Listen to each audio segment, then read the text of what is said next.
A few moments later. اهلا بيكم في فيديو جديد. طبعا انت من العنوان انت داخل تقول لي ايه ده، انت هتبطل يوتيوب ولا ايه؟ هو ده اخر فيديو؟ طب بس قبل ما اجاوبك على التساؤلات دي، لو انت مش مشترك في القناه اشترك وفعل الجرس واعمل لايك لو عجبك المحتوى. يلا بينا نبدا. يلا بينا.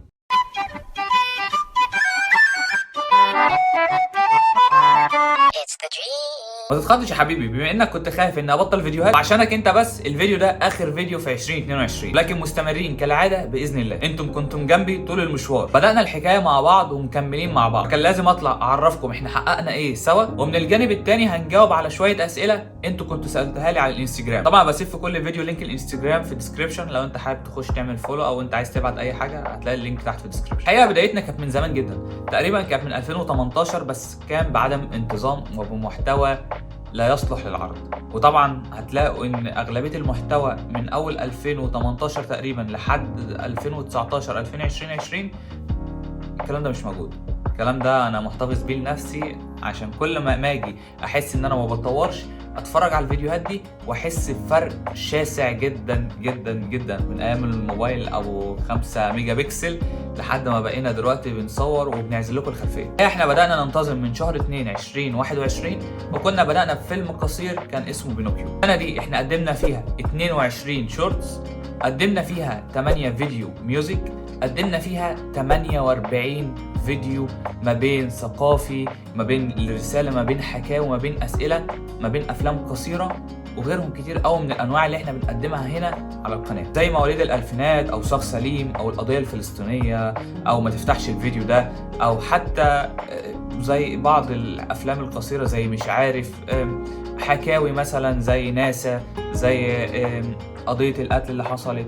اتكلمنا تقريبا في كل حاجه، وكان في حاجات كتير جدا عجبتنا. صوتنا بفضل الله وصل لدول كتير جدا. هعرض لكم الاحصائيات دلوقتي وهنشوف كل حاجه سوا، زي مصر، العراق، السعوديه، تونس، المغرب، الجزائر، الامارات، عمان، البحرين، اليمن، الاردن، فلسطين طبعا، وغيرهم كتير جدا من الدول.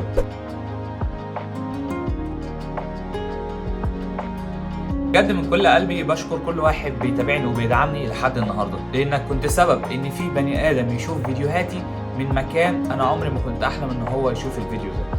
بقينا نكبر وبقينا اسره، وكل فيديو عن التاني بنكبر اكتر. تحيه للشعب العربي وتحيه للاشقاء العرب في جميع الدول اللي قلناهم واللي ما قلناهمش حتى. كنا بدانا نعمل مرحله تانية، وهي اننا نترجم المحتوى اللي احنا بنقدمه، ودي كانت النتيجه، زي فرنسا، امريكا، البرازيل، روسيا، تركيا، عندنا تاني ثانية نقراهم، عندنا فرنسا، امريكا، المانيا، اسبانيا، البرازيل، روسيا، وباكستان، واندونيسيا، وغيرهم من الدول زي الصين واليابان ويعني وبقية دول العالم يعني. بس الحمد لله احنا بدأنا وصلنا لدول، وان شاء الله في المستقبل اللي هو القريب باذن الله نوصل لعدد اكبر بكتير من اللي احنا وصلنا. حقيقي بشكركم على مساعدتكم وعلى دعمكم المستمر. بالنسبة لاكتر ناس بتدعمني بعيدا عن اهلي، فالناس دي انا هنزل صورها باسمها عشان تفضل هنا موجوده في القناه، ونفضل فاكرينهم ان الناس دي وقفوا جنبي من اول ما بدات يوتيوب خالص، وفضلوا يدعموني لحد ما وصلنا النهارده، ولحد ما هنوصل باذن الله بعد كده. الناس دي هنقول اساميها دلوقتي، زي يوسف زينهم، علي جمال، محمد ايهاب، حمزه عماد، احمد ايهاب، وعمر عبد الله، وعبد الرحمن عصام، وعمر علي. الناس دي وقفوا جنبي من اول ما بدات لحد النهارده. عوزت تصوير، عوزت اي حاجه، الفجر ماشي، الساعه 3 بالليل ننزل، الساعه 3 بالليل نصور حاجه معينه، تمام. غير الدعم، غير الشير، غير الحاجات ده كله، فشكرا للناس دي جدا. وباذن الله كل فتره هنعمل القصه دي، ان احنا هنحاول نشكركم بقدر الامكان ان انتم بتدعمونا، فبالتالي هننزل صوركم مع اساميكم في فيديو زي كده، فيديو مثلا اسئله، وبالتالي هنعمل الاحصائيه. طيب طبعا انا بعرض الاحصائيات دي ليه؟ لان احنا كلنا دلوقتي في مركب واحده، احنا سفينه واحده، لان احنا كلنا سبب في اللي احنا فيه.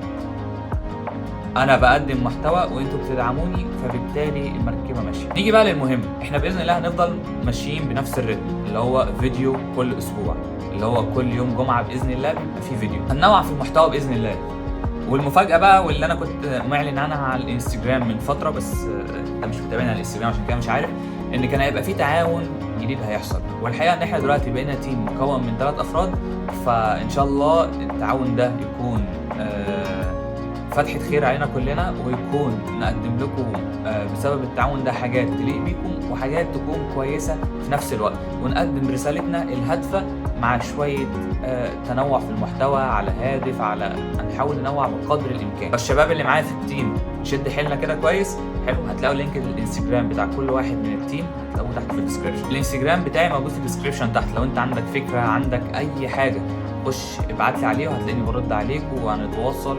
وعادي جدا عايز تشوف محتوى معين تقول لي عليه ونحاول نعمله، ونشوف افكار. عندك فكره معينه وعايز تعملها ما عنديش اي مشكله، خش بس ابعت لي وهتلاقيني برد عليك وبنتناقش سوا. في جزء كبير من الاسئله ما تجاوبش عليه، وده نظرا لان الاسئله دي متكرره. هتلاقي الاجابه بتاعتها في فيديو الاسئله، هسيب لك هتلاقيه من الايو هنا او هسيب لك اللينك في الديسكربشن تحت.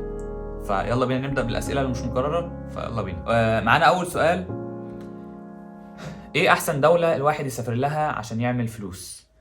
بص يا معلم، اول حاجة تعملها تخلص باذن الله وتشوف لك اي دولة اجنبية تسافر ليها تعمل لك فيها قرشين حلوين كده وتستقر هناك. لكن دولة بعينها الصراحة ما عنديش خبرة، فما اقدرش اقول لك ايه الدولة المعينة، بس اي دولة فيها يورو فيها دولارات فاهمني، على طول على هناك. السؤال التاني: عايز توصل لفين وايه المرحلة اللي هتوصل لها وتبقى راضي عن نفسك وتقول انك وصلت؟ طيب بص يا دوك، هو ده دوك علي جمال، فهنجاوب على السؤال ده. السؤال ده يا معلم، يعني الانسان بطبيعه حاله طماع. بمعنى انا دلوقتي مثلا شايف ان انا عايز اوصل لمرحله معينه، فانا وصلت للمرحله دي، فبالتالي هيبقى عندي طموح تاني. فقصه ان انت تقول ان انت وصلت اعتقد صعبه شويه، لان طبع الانسان فهو طماع، فكل ما يوصل لمرحله هو عايز تاني. فانا في الوضع الحالي عايز اكيد اتخرج واشتغل ونجيب 100,000 سبسكرايب على الشانل هنا. فده في الوضع الحالي، بس اكيد لو وصلت لدول اكيد هيبقى عندي طموحات تانية يعني. ومعانا ثالث سؤال وبيقول: ايه تخطيطك للمستقبل؟ وده من الباشمهندس بهاء. طيب تخطيط المستقبل والله انا سايبها على الله، يعني انا بسعى تدابير بقى والنتائج دي بتاعت ربنا. فلو انا مركز حاليا في دراستي بجانب ان انا لو بنمي مثلا مهاراتي في اليوتيوب او غيره فبس، لكن كمستقبل دي حاجه في ايد ربنا يعني الله. بس اكيد بتمنى يعني ان يكون مستقبلي، يعني ما حدش ما بيتمناش ان يكون مستقبله مفهوم ومعروف وكويس، وان هو يكون محقق حاجات كتير في سن صغير او هي بص، يعني انا بالنسبه لي بتتقاس كده ان انا هحاول احقق اكبر قدر ممكن وانا لسه في سن صغير. نيجي للسؤال اللي بعده: ايه افضل كتاب قراته وبترشحه؟ بص يا جو، ده الباشمهندس يوسف سعيد هو اللي سأل السؤال ده. طيب افضل كتاب، انا يمكن قرات كتب كتير بسبب ان انا دخلت في اتحاد القراءه العربي.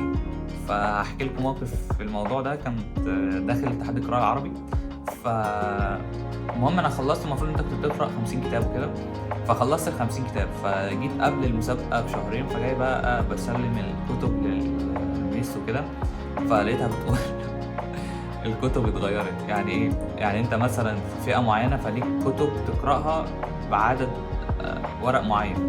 فعايز اقول لك طبعا النص اللي انا قراته ده ما كانش ليه لازمه، بدات من الاول وجديد. يعني كتاب معين بصراحه مش عارف. بس انا عامه انا بحب كتب دكتور مصطفى محمود. الكتب دي يعني ما اقدرش ارشح لك حاجه لوحدها، بس ممكن الكتاب اللي ارشحه لك كتاب الله لمصطفى محمود. الكتاب ده جميل جدا. هو كل كتب اصلا دكتور مصطفى محمود جميله جدا جدا بصراحه، انا بحبه على المستوى الشخصي. دي كتب يعني اقراها. يعني انا كنت بصراحه متعمق في كتب انيس منصور، وكنت دكتور مصطفى محمود ودكتور ابراهيم الفقي، وكتب بقى في نوع تانية من الكتب كنت بقراه كده برضو. بس لا، دول كويسين يعني، دول لو انت ليك دماغك جايبه الحاجات دي اقراهم يعني. السؤال الخامس: واحد بيسأل السؤال ده هو سؤال جميل بصراحه، وانا مش هقول يعني مين، بس السؤال لذيذ. بيقول لي: ايه اكتر حاجه بتخنقك من الدفعه؟ بص، انا اكتر حاجه بتخنقني من اي بني ادم الاستسلام. طيب السؤال بقى الاخير ده هو سؤال بصراحة انا خليته الاخير لان هو سؤال مؤلم شوية، بس يعني ماشي. هو ايه الوقت اللي بتديه لنفسك مع ربنا في يومك؟ فالحقيقة الواحد مقصر، بس يعني بندعي ربنا وربنا يهدينا جميعا لكل خير ويتقبلنا. طيب عشان ما نطولش عليكم اكتر من كده، لو ما لقيتنيش جاوبت على سؤالك، اكيد سؤالك اتجاوب عليه في فيديو الاسئله، هسيب لك اللينك بتاعه في الديسكربشن تحت. وبس كده تكون نهايه الفيديو. لو عجبك المحتوى ما تنساش تعمل لايك وتشترك في القناه وتفعل الجرس. اشوفك الفيديو الجاي. سلام.